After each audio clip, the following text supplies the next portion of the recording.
welcome everyone to the third and last day of the Road to Mastery. We're going to be closing out this first Road to Mastery event with Joanna Wiebe, who's going to teach us about turning voice of customer into copy.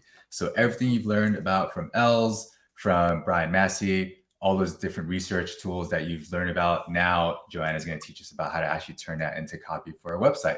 So for those of you who are joining, please introduce yourselves with your name, where you're based, and a book that's had a big impact on your life.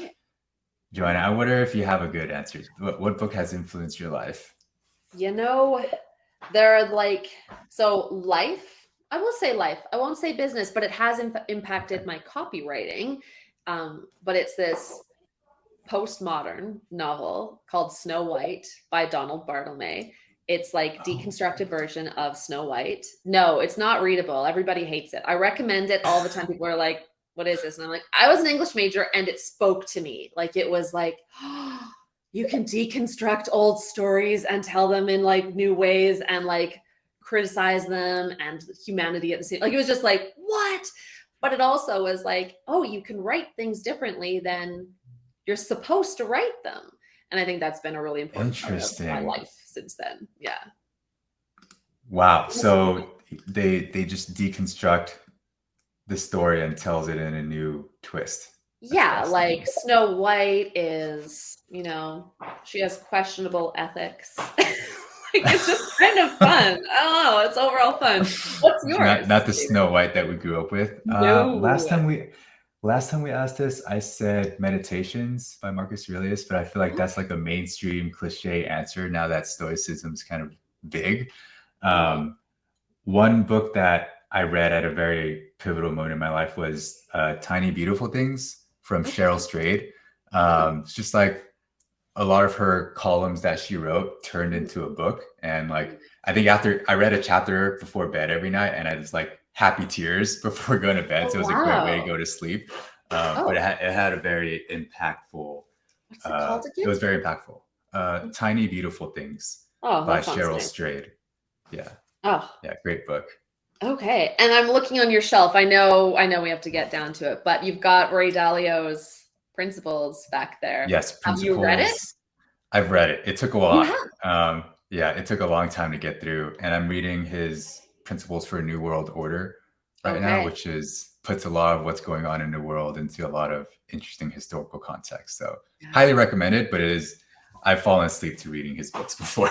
That's my problem. I'm like, I got close, but then I fell asleep. It's like thinking fast and slow. So many people reference it, but I couldn't get through it. I know the concept, but it's hard to read. Yeah.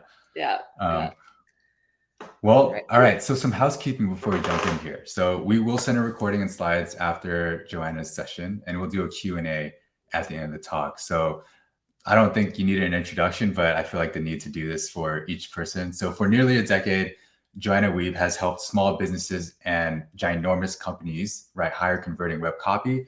I'd say at this point, Joanna Wiebe is synonymous with copywriting. She has helped companies increase signups, conversions, and upgrades, and has worked with companies like Intuit, Stripe, HubSpot, Google, and more. So Joanna, take it away. Love it. Thank you. Fun. Cool. And I'm looking at people who are chatting over. Hello, Brian, I see you. A Prayer for Owen Meany. I know the book. I definitely know it. There's so many books. I was actually watching that about why Jeff Bezos started Amazon as a book. I didn't know why he did. So to hear that it was because there's the greatest number of SKUs available in books of anything you could sell was like the reason.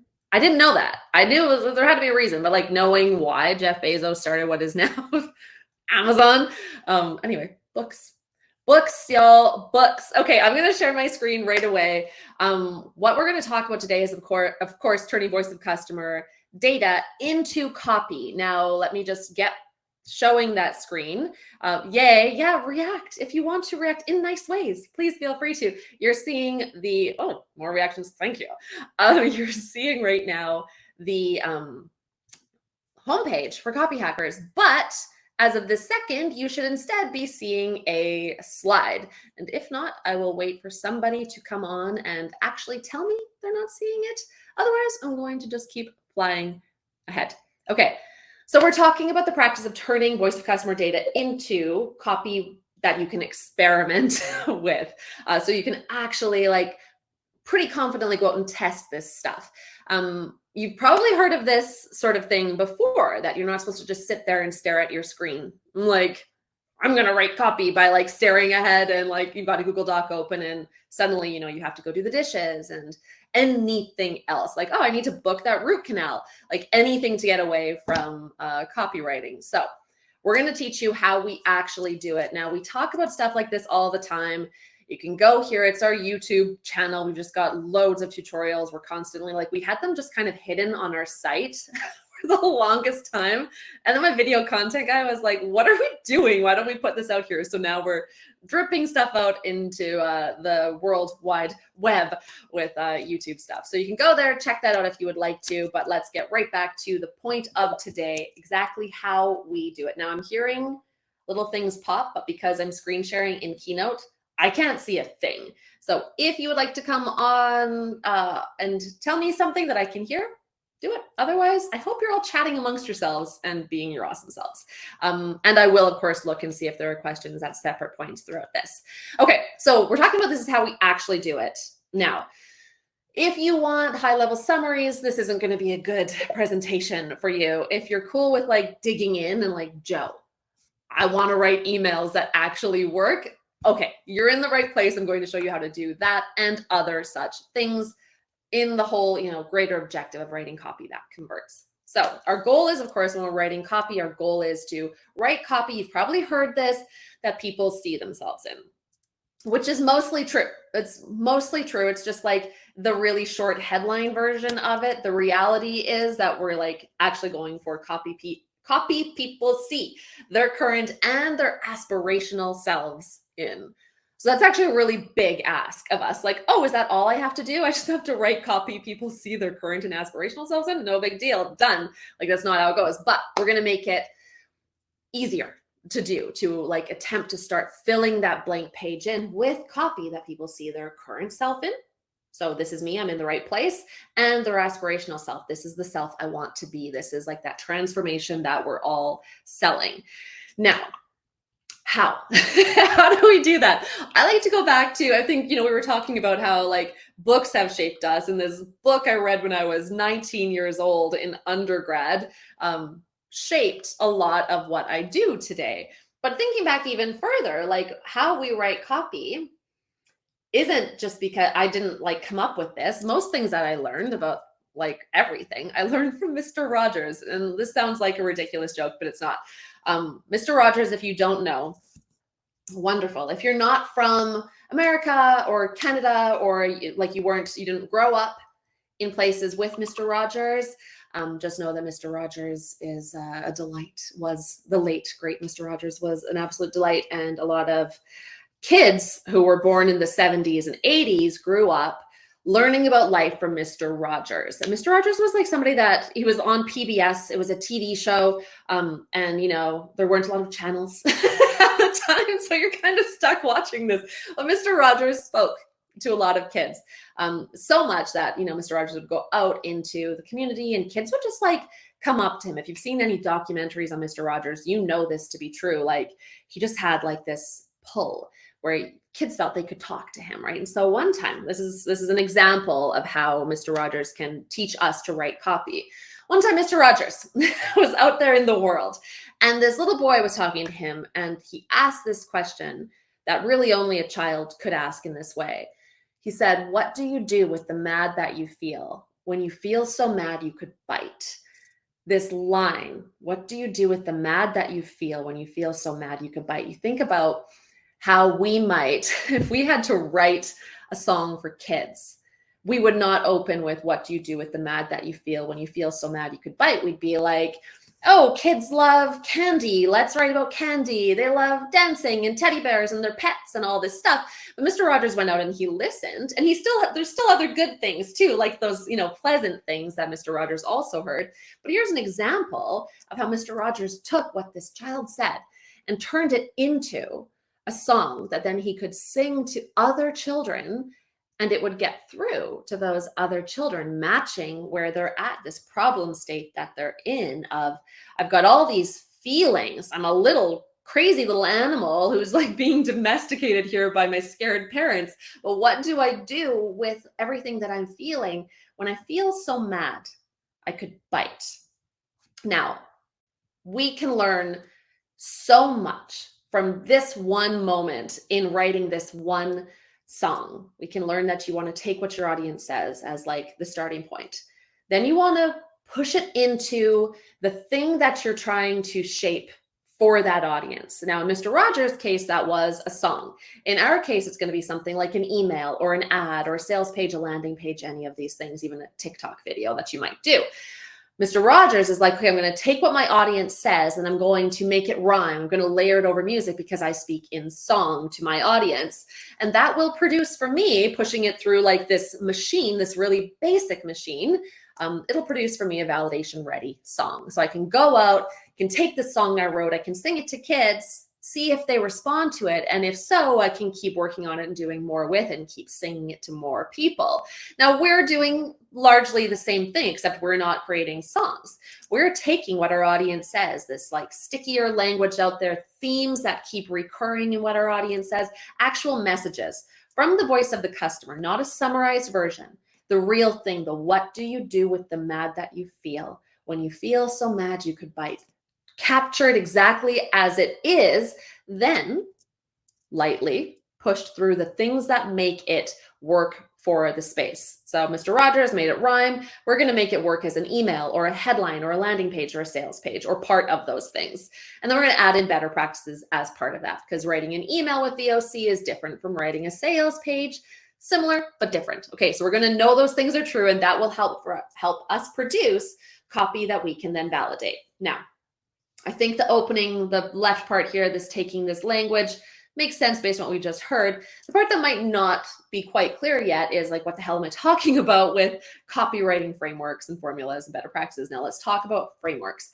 Formulas are headlines and things. Better practices are like everything we know about copywriting or constantly testing. But a framework is a way of organizing and shaping your message that is compelling. And we believe it to be compelling because these frameworks have been shaped over time across everything, channels, medium, decades, industries, audiences, price points, everything, just tested everywhere. And we end up with these frameworks that and if you're not starting with this, really, really simple place to start so you don't ever have a blank page again. You write out a framework such as problem, agitation, solution. So problem, you insert voice of customer data into that problem spot. What do I do with the mad that I feel when I feel so mad I could bite? There's a problem. Now we agitate it. How does that problem come to life for me? What do I mean? Like, what's going on that's causing me to be so mad? My brother stole this from me. My mom didn't give me what I wanted, and no one seems to be listening to me. I'm just a little kid and nobody pays attention, etc. So you've got all these like agitation points, and then you solve it. So that's problem, agitation, solution. We push what we hear into that framework, or we push it into a framework like desire, obstacle, solution, or a framework like attention, interest, desire, action. There's frameworks all over the place. There's definitely frameworks all over that YouTube channel I showed you before. So that's a good thing to think about going to check out. But the point here is we want to make sure that we're listening and then we're pushing it into these frameworks, formulas, better practices, and then that'll produce something for us. And we don't have to make it more complicated than that. So here are a couple examples of how we do this, not writing songs. Let's say it's time for us to, in this case, this is for a rehab center. And I know Brian Massey's here, and I've talked about this before, so this will not surprise him. And maybe he's going to like chat ahead of me, everything I'm going to say, if you remember Brian. But we were writing for Brian. Sorry, we were writing for Brian. We weren't. We were writing for a treatment center called Beachway. And that is, in the world of treatment centers, there are a lot of treatment centers out there. There's a lot of opportunity to help people by optimizing their websites. So we're brought in to rewrite the homepage for Beachway. And there's lots of things we can do to listen to customers, right? Like go out, do interviews, do surveys. We'll actually talk about some of these in just a bit. But it's very hard to interview or do a survey for somebody who's going into treatment or has just gone through treatment or is in treatment. Like I wouldn't even dare to interact in that experience, because God only knows what harm I might do. So we don't do that. We don't get involved in interviewing or surveying people who are going through that experience. So what did we do? We had to listen to voice of customer data. How do we do that? Now, this is a couple years ago. So we went over to Amazon and did some review mining for books having to do with like books that are trying to do the same job that rehab does, trying to help you get through alcoholism, drug addiction, help your family member to get through that. So we went and looked at books on this, like just Amazon books about drug use or 12-step programs or addiction. Looked at like reviews across 8 different books. And in those reviews, again, reviews were reliable at the time. Now I know actual copywriters who get paid, their whole job is to write fake reviews. So we don't use review mining as much anymore, but you can still, I mean, users are creating so much content out there. They're talking so much. You can still go out and listen in lots of ways. This example just happens to be from Amazon review mining. So I'm reading through these reviews and listening for like, well, what's like interesting language said in a way that maybe I haven't heard it before. So listening for frequency of messages, interesting messages. And one of the things that came up was, what I learned is, if you think you need rehab, you do. So this came out of, someone said this in a review for a book. And I wrote it down. I was like, that's an interesting way to say it. So we write that down. And then what can we do with that? Can we turn it into a headline? I'm writing the homepage headline, right, for this treatment center. What can I do? And in this case, it was pretty close to a headline already. So I just took it and went like, okay, cut off the first part and say like, if you think you need rehab, you do. So I present this to the team. I'm working with a conversion consultancy. They've brought me in to work with them on this. And I present it and we take these bets, because it's this versus like a data point versus a testimonial versus the control headline. And so I've presented this as like the third in this ABCD test, which I believe ran that way. It might have ran, no, I'm pretty sure it ran that way, as an ABCD, but so I'm presenting this and everybody's like, I don't like it. I don't think it's going to win. I don't think it's going to beat the control. And I was like, I think it might. And someone else was like, I think it might too. But then the other ones are like, no, I don't even think we should bother testing it. We're just going to waste our time. Now, I'm sure you can see where this is going, because I'm showing you this one instead of the other 3. But what's happening behind the scenes here, which is an important thing to think through when we're validating what we're doing, and validating being, should we even bother testing this? Are we like likely to go out and have some sort of measurable result here, is this breakthrough or bust idea. So when you're thinking through something worth testing, what I recommend, especially when it comes to copy or your message, is, will this message be a total breakthrough? Will we end up just like slamming it, like beating every control ever? We're all high-fiving each other with like this unbelievable outcome. Or does it run the risk of being an absolute bust?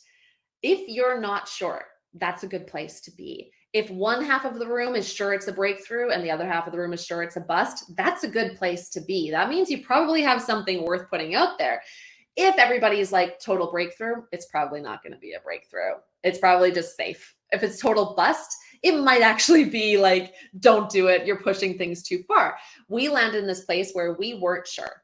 Is it a breakthrough or is it a bust? And that tension is a good thing to pay attention to. We, of course, tested it and it beat the control and the 2 other variations, which we then pulled as they started losing. We like pulled them away and turned it into an A/B test.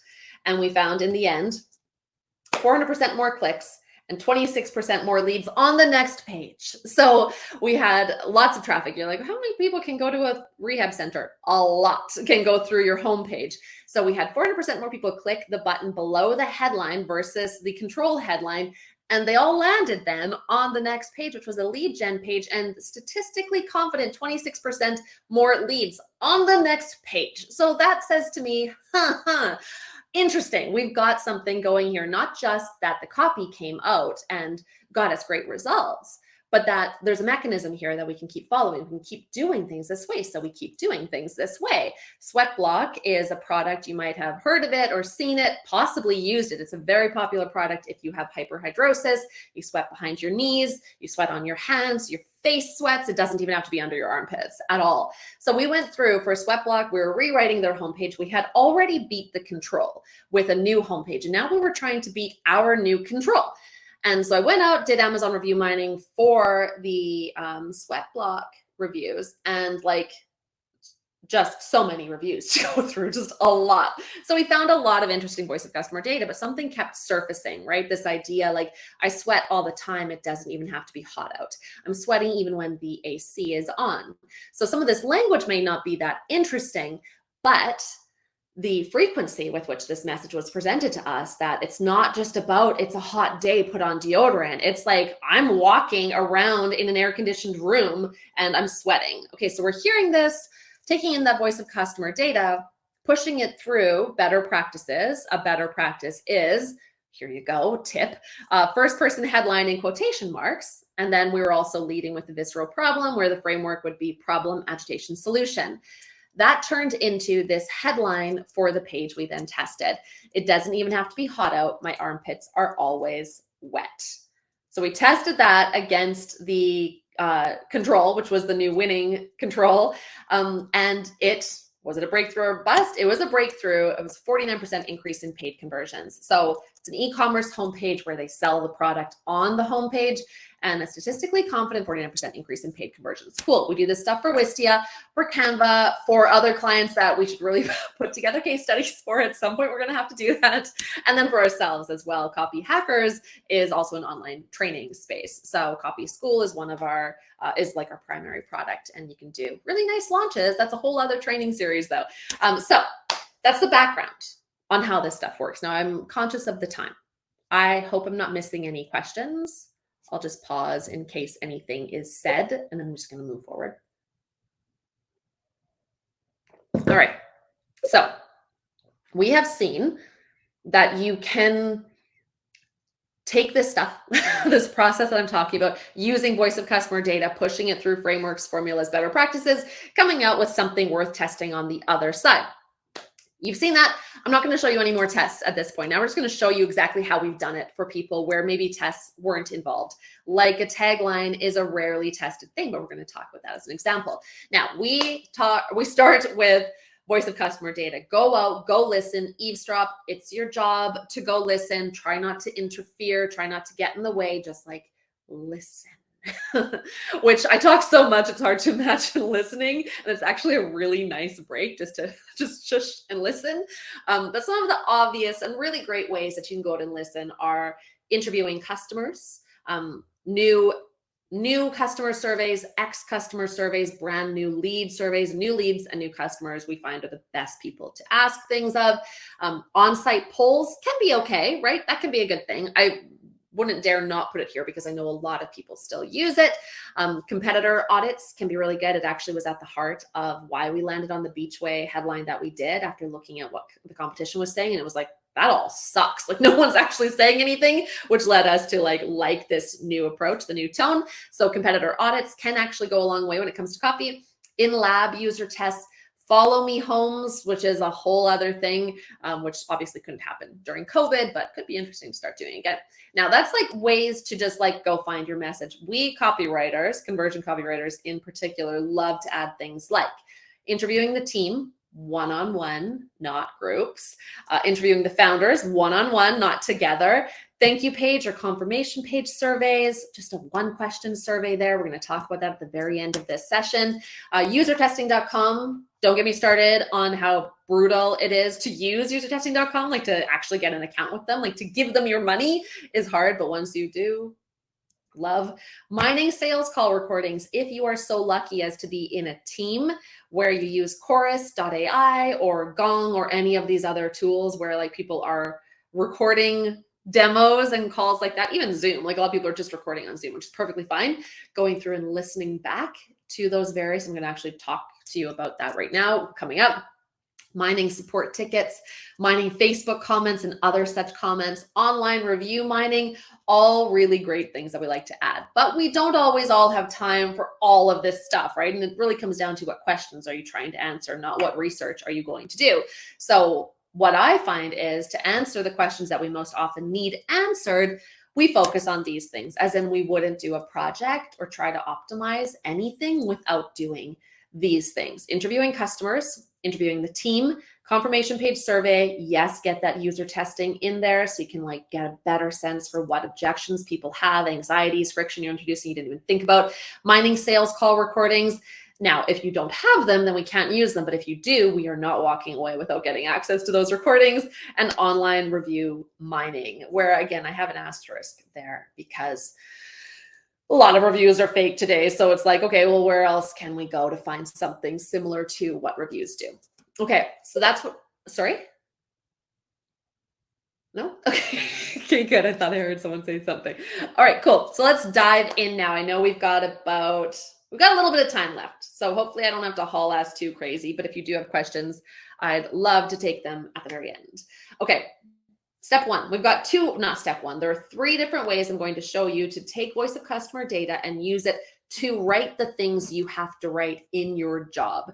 So number 1, we use interviews to find the story, the value proposition, the big idea. Those are not all the same thing. One's like a brand story. The other is your value proposition for X thing. Now there are value propositions for a brand, for a product, et cetera, et cetera. A newsletter has a value prop, like there's value props all over the place. Interviews can help us find those. And, a big idea for a campaign or anything like that. But I want to talk about how we used interviews to create a brand's tagline. As conversion copywriters, we don't often talk about like those more seemingly creative endeavors, but they're such a big part of early marketing desire building. So trying to get people to be like interested enough to hear your message, which is why it's good to get involved with tagline creation and other parts of marketing that maybe aren't directly and immediately tied to getting that conversion. Okay, how did we create this particular brand's tagline? So really quick background on this brand. It's going to be the example I use for this, what I'm about to show you. And then for the next, I showed you 1, then there's going to be 2, and we're going to talk about the same product, the same company. Then it is called GetPrime. It was sold to Pluralsight, and then Pluralsight renamed it Flow. I'm going to call it GetPrime throughout this though, because that was my client and I loved this client. They're like, sometimes you get like a killer client. You're like, how can we work together forever? That was this client. Loved them. Still, I love all my clients, don't get me wrong, but like sometimes you just click. So this particular client, GetPrime, they were in the business of measuring engineers. So how is an engineer performing? Which you can imagine if you're an engineer, you might have a little friction with your boss or like CTO bringing GetPrime into your organization. So we knew we had to overcome that. The tagline was really there to help with that, right? Which is why it's, of course, an important part of conversion copywriting, because if people aren't buying in at like the highest level in the most summarized sort of ways, then they're not going to read your email later and even consider you. So it was important that we get this right out of the gate. How do we make people, engineers in particular, say, okay, cool, I'm okay with you bringing this tool in CTO? So we knew we had to do that. Now, we did founder interviews as part of our work here. Really quickly, if you haven't done a founder interview before, it's tough if you're doing a founder interview. Like I mentioned, Jeff Bezos started Amazon, not because he was in love with books, and not because he was trying to solve a book problem or anything like that, but for other reasons. So sometimes it's like, founder interview won't work because you're not going to dig into like the why behind the organization, but other times it really will work. And in this case, it absolutely did, and it's still worth the interview no matter what. So founder interview, you sit down one-on-one, you have this interview on Zoom or whatever else. The point is you should be face-to-face. They see your face, you see their face. Everybody's on camera. That's an important thing. You are going to pick up on cues and they're going to pick up on yours too. So you have to, of course, be really careful about that, etc. Take directional notes during it. By directional notes, I mean a note that tells you, oh, ask this question next, or, oh, circle back to this point that they said, not writing down every single thing they say. That's what the recording is for. So take directional notes. There's a note. We'll have a notepad. I have a notepad. You should have a notepad with a pen. Yes, old school. Take those notes during it to guide where you go with this conversation, really just like following their lead about like the why behind their organization. Obviously record the call with permission because you're going to want to get a transcription. If your Zoom account doesn't have it, use Rev or whatever else. There's a lot out there. And then we want to print and read the transcript with the highlighter. Sorry, Planet. Do recycle the paper afterward. But what's really good about printing off a transcript is you'll miss a lot of things when you're listening. A lot of that really great language that good founders aren't trying to just like read out of some like marketing playbook someone put together and like, oh, I was told that my value prop is this, so I will just tell this copywriter my value prop. Like they're really going to open up to you, and that's part of building rapport, et cetera, et cetera. Point is, you're going to miss some things if you're just like listening and taking directional notes. So rely on that transcript. You'll go back through it and you'll find little gems. Sometimes you'll find big gems. In this case, Travis, co-founder of GitPrime, said this line to me, and Travis has a crazy background as an engineer, super smart guy. He said, I always start with the assumption that most engineers love building shit. Exact phrasing. Okay, so highlight it, document it. Interesting. What can we do with that? Can we take that and apply any of the better practices we know about value propositions and taglines in order to produce something out of it that might actually resonate, that might be worth validating with their market? And what came out of that for us was this tagline, engineers build business, designed to get engineers to buy in to GitPrime, also designed to have the CEO go, oh yeah, engineers are building, they're literally building my business right now, like it's happening. And so more likely to say yes to bringing GitPrime in. Okay, so we put that out there, we validate it internally first. Do we have reason to believe that all of the people who need to like nod their heads along with the value prop / tagline will be down? Yes, we did. Is it going to work across all of the parts of like pirate metrics, acquisition through referrals? We had cause to believe. Again, this isn't just like a slide we put together. This is a work that we did, but by the end of it, we had cause to believe it would work across the board throughout revenue, referrals, and all of those important points. So it became the tagline as well as the headline, as well as the Facebook page, and they ended up putting it on billboards and things like this. It came out of just listening to what the founder said. Engineers love building cool shit, and then turning that into, with better practices, things that that will actually resonate with more people. And then they got acquired. So I don't think it hurt in any way. Okay, so next one up. Okay, we're going to talk now about, I mentioned sales call recordings, chorus.ai, Gong, things like that.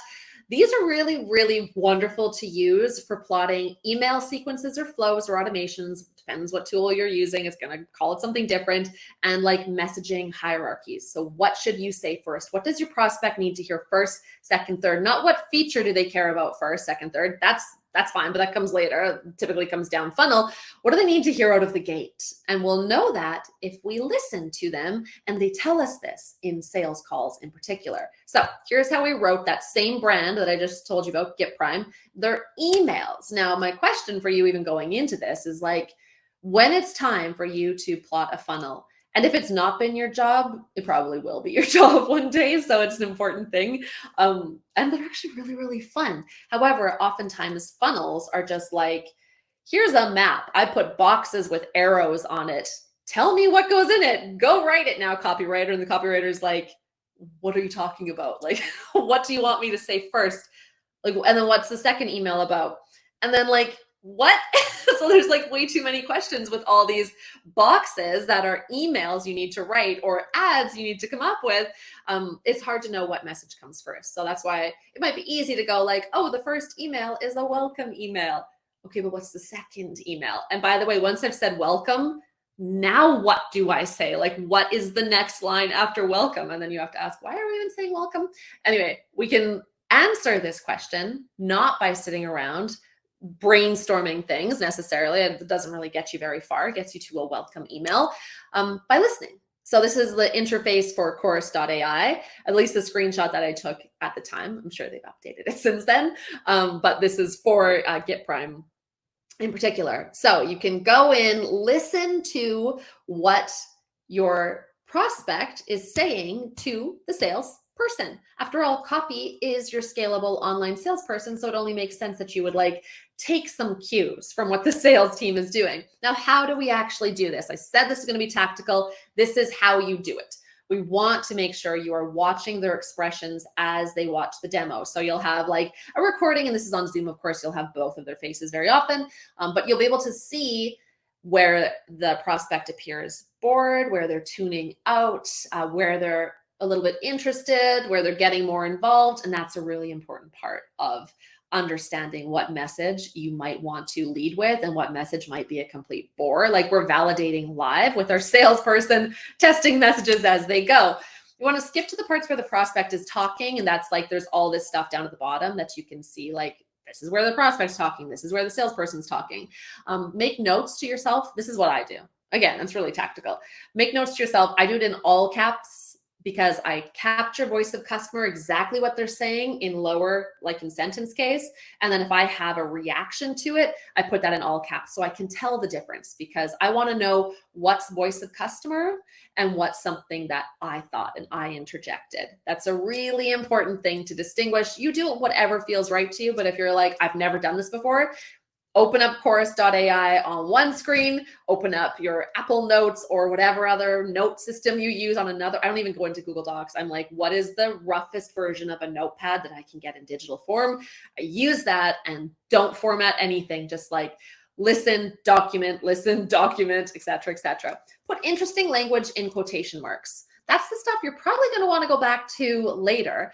And you'll end up with something that looks like this, which turns into this, and so on and so forth. So there's going to be a lot of notes that come out of it. This is part of the process. And by the way, this like makes everything that comes afterward, all of the writing you have to do later on, is so much easier because you can go through and document, turn this, synthesize what you're seeing into what I'm going to show you.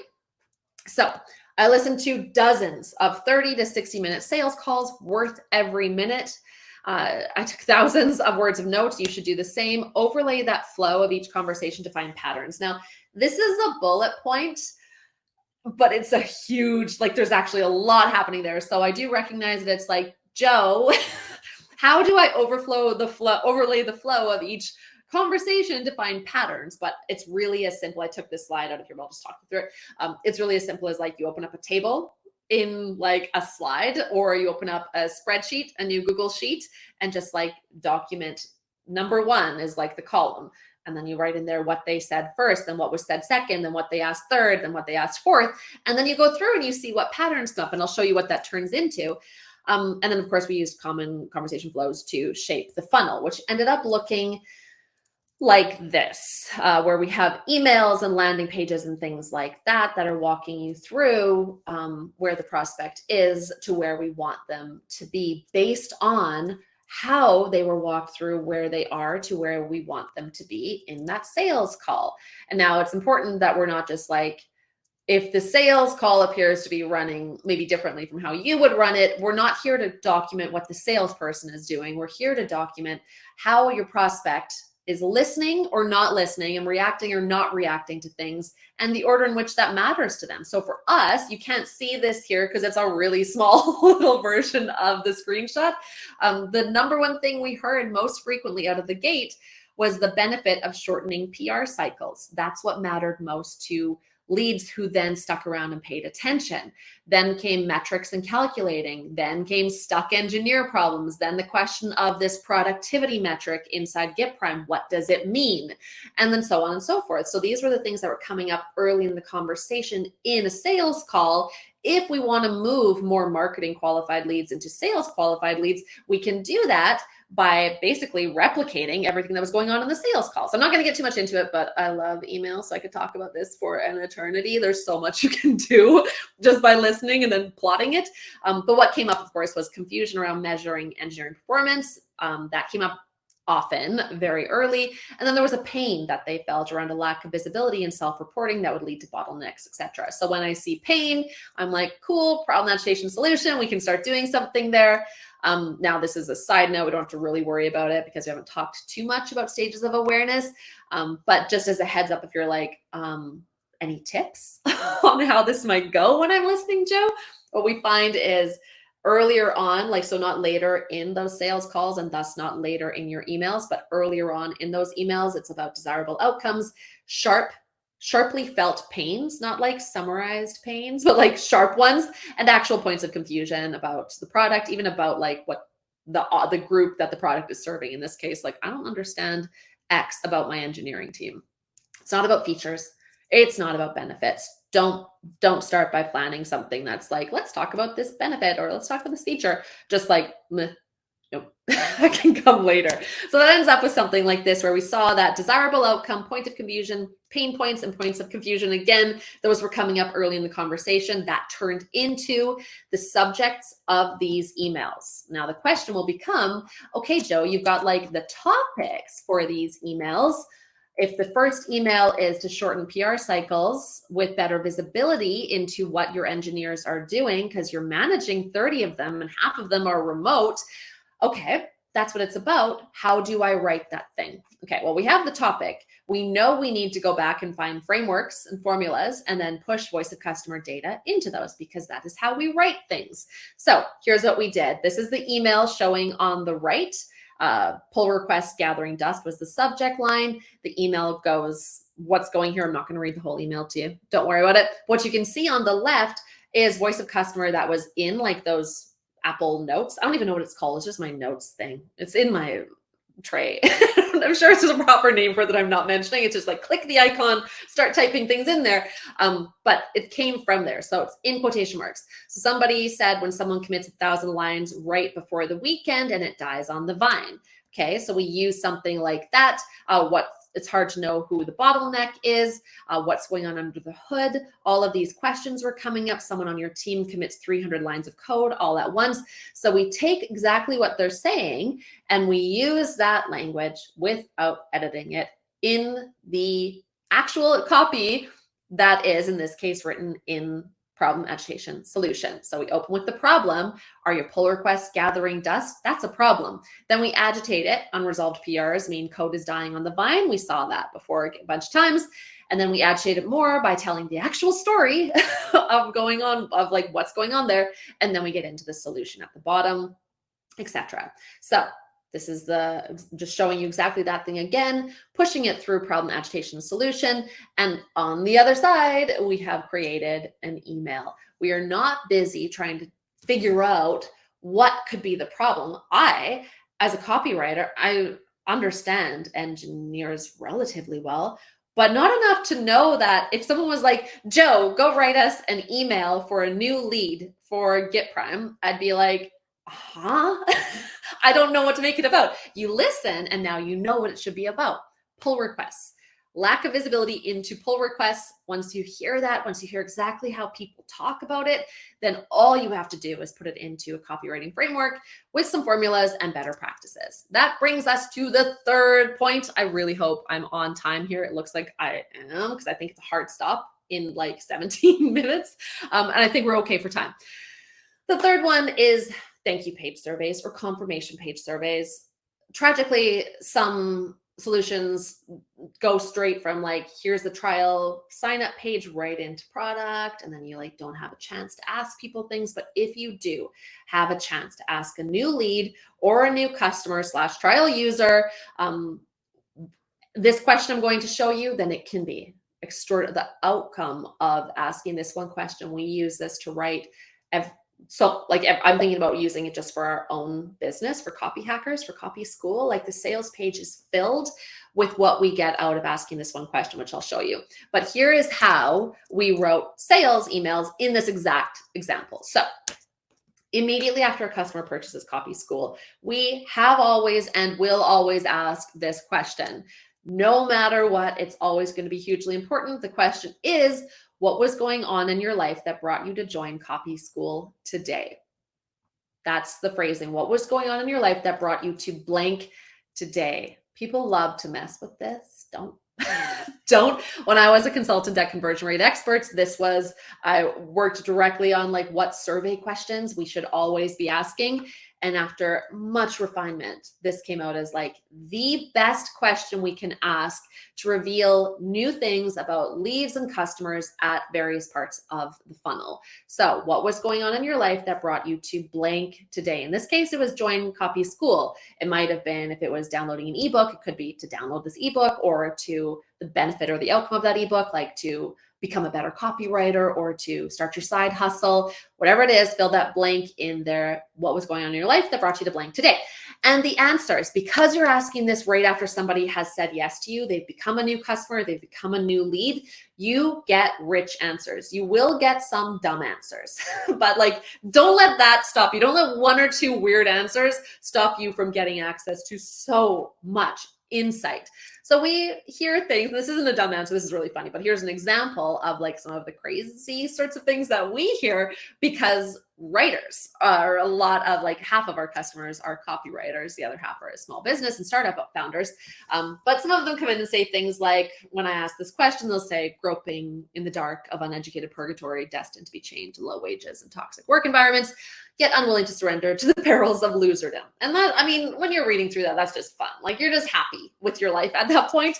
But then other things come up that actually become pretty useful. We kept seeing this same sort of message coming up. This, like, I didn't want to feel insecure anymore. I wanted confidence, be more confident, confidence. And at this time, we were not feeding this message to anybody. We were not using confidence as a message at all. I know, because I wrote the sales page, I wrote the emails, I know what messages are in there. Confidence was not one of them. It hadn't come up previously, but here we're finding new customers of Copy School are saying this. We saw confidence enough to hypothesize that this thing might be an important sales message. So we added it to our launch sales emails. And that brought us to write this section in here. This is one that Rye Schwartz, love Rye, he wrote for us. And I'm just going to zoom in on it. I'm not going to read it to you, but you can see words like confidently, confidence, and ultra confident copywriter swagger. These things all came up. And so we put them in that email. And I showed you earlier the $1 million 6-day launch window for Copy School. These are the kinds of results that you can see. And I'm not saying it's directly attributable to this one section of this one email, but it sure as hell didn't hurt. And these are the kinds of things that we need to know in order to write any copy, whether you're testing it or not, whether it's going to directly lead to a sale now or lead to a sale later. It's really important that we follow this process instead of sitting there and like typing, hoping that something good comes out of it. It won't. Reality is that test-worthy copy is just plain not sitting inside your head. It's also not in mine. So anybody who's like, oh, let's just hire Joe, I'm just going to do exactly the same thing I just showed you, because the best messages are, of course, in the hearts and minds. They just have to be drawn out of our customers and our prospects. We have to lure them out. We importantly have to listen without editing and then repeat it back in persuasive ways. Pushing things through that sticky language, pushing it through copywriting frameworks, and producing that validation ready copy, always with this question, which is scary, but worth starting to try in your organization, which is this going to be a breakthrough or is it going to be a bust? Do we have an idea what it might be, and are we willing to take that risk? That is all. I'm Joanna at copyhackers.com. And of course, I'm mentioning here Rashi for our email agency. I'm going to stop sharing and hope when I do that you weren't like, oh, you were on mute the whole time. Oh, cool. You were Cool. I great. can use that. So good. Joe, thanks for that solid talk. I feel so hyped up and like ready to go listen to some sales calls I just did this week and work on Sweet. some copy. So if Love 'em. if you needed a jolt of caffeine, you got something better here. So Joe, we had a couple questions. So you showed a lot of different research methods, and I think I already know the answer, but I want to ask it anyway. But what's your favorite process of like organizing and finding all those usable themes? Like what does your process look like? I'm really old school. So I like sitting down, Nothing's in my way. There's nothing around me. I think it's just like water. There's no like, oh, I brew a tea. No, just like sit there, get ready to do the work. Open a spreadsheet, go through it manually, line by line. So if you have survey results, read each one, paste something here, give it a tag, organize it in different ways, then start like organizing it from there. Honestly, we teach this inside 10x web copy, but like one survey, one of those questions leads to like just spreadsheets. There's just so many spreadsheets. That's what I like to do. What do you like to do? Very similar. Yeah. I think I used to, and I asked this because I think some folks might view this as like, it's kind of tedious, honestly. Like you kind of just sit there, like I've cracked open a beer and just sat and went through a bunch of different copy and like bolded a bunch of stuff, copy and pasted into spreadsheets. And it's weird, but at some point it's just like, I get it. I understand what these people are saying now. Yeah. And it's a very, like, it's hard to describe the feeling of when you kind of find those themes, but I think anyone who's done the exercise, you kind of get there. Yeah, totally. It is tedious. It should feel that way. It's going to feel tedious. You're probably doing it right. Yeah. But once you get that nugget, it's you just run with it. So I love that. Raphael asked, this refers back to the PAS structure, and it's a little bit of context or out of context for me, but besides the first person tag framework, what's your go-to way for converting voice of customer to the PAS structure, especially in the agitation and solution aspects? Okay. So the best way of converting it other than first person in quotation marks? I mean, that's just a really strong starting point. So I tend to just go there. I don't get sick of it. We see it perform well. So I just keep going there, but it's just as simple as like, first person in quotation marks is just a formula for a headline, right? So it's like any other formula. You can complete the phrase I want to, or a really good one that they teach over at Startup Core Strengths is, how does it go? Sorry, now you can. And it's like, okay, so just if you have the line now you can written on your page and you start going through your VOC and like, I'm thinking of a spreadsheet and I'm pointing at the spreadsheet. But if you're like, okay, now you can, and then you fill in the gap, that blank with what you're seeing, eventually when you're going through the VOC, you'll land on something. You'll be like, oh, that's the perfect way to phrase it. Then you pop it over there and you can leave now you can in the headline, or you can take it out. But you've known that it's completing this thought, now you can, which is, it might seem simple, but like, that's what people are trying to get. They want a now I can. So, yeah. Yeah, it's fascinating because there's so much research that goes into all this. And we were talking to Els about this, but the final result is just so simple that some people might be like, well, I could have thought of that. And it's like, no, well, clearly you couldn't. And that's why they hire someone like you to do it. Yeah, you can try. And then I'll see you in 6 months when you're like, it hurt. I didn't want to do it. So maybe a little bit of a behind the scenes. I know some of those case studies that you showed earlier is like, this was the copy before, this was the copy after, we saw this lift in conversions. How many inconclusive tests did you run before you actually hit that? Just to give folks an idea of like, the first one's probably not going to hit, but how often do you have to test before you hit it? You know, the ones that I showed all hit, and I think that's why I turned them into case studies. There are other ones though that will never see the light of day because you're like, let's not talk about it. Let's like pretend that didn't happen. But I feel okay about that because, so I would say, I don't even know if there's a percentage. It varies by clients. Sometimes you really snap, like you just get it. And like everything works like for Sweat Block. Like we just kept beating our own control, like again and again. You're like, okay, good, we're good. Oh no, let's beat it again. And then you do. So like, okay. And then other ones you don't. But I was giving a talk at Google in New York, and the person who went before me he ran growth at Spotify. And he was like, I think he said like 9 in 10, and I don't think it's bad for me to repeat this, 9 in 10 tests they run flop. Like nothing happens out of them. They're inconclusive or they're losers, but you're going for that one, right? Like you will get one. And of course, the point in testing. It's not to test, it's to learn and keep moving forward, which I think we all know. But that's an important, that gives me confidence. Like, okay, he's got this whole team at Spotify, all the resources you can imagine. And it's still like, most are losers. I wouldn't say 9 and 10 for us.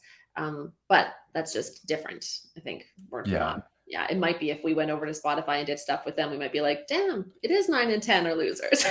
So my experience is closer to the 9 and 10. When I was at HubSpot, we had a whole team running experiments, and we used Airtable to log all our experiments and learnings. And we have like success in green and fail in red and inconclusive in yellow. It was like all yellows and reds, and we'd see a green every now and then. And we're like, wow, our hit rate is not great, but we learned a lot. You learn a lot, right? Like, it's just, what can you learn from inconclusive? And for us, part of the way of breaking through inconclusive is like, you have to push it harder. You have to just like, you're not making yourself uncomfortable. Try to do that. And you might get a loser out of it, but at least you'll know something at the end. So yeah, I think that's a message both you, Brian, and Els have said actually is you shouldn't be changing one word to see if that impacts conversion rates. It should be like a pretty drastic change where you're worried whether or not this is going to be a waste of time. But that's probably when you're pushing the edges a little bit. Totally. Awesome. I love it. Awesome. Well, Joe, thank you so much for taking the time to share your knowledge with us. Hope you have a great trip and vacation in Portugal. Everyone else, thank you so much for joining us. Hope you got a ton of value from all these sessions. We're going to send out a recording and survey for feedback to make the next one even better. And hope you all have a great weekend and Friday. Thanks, everyone. All right. Take care, everyone.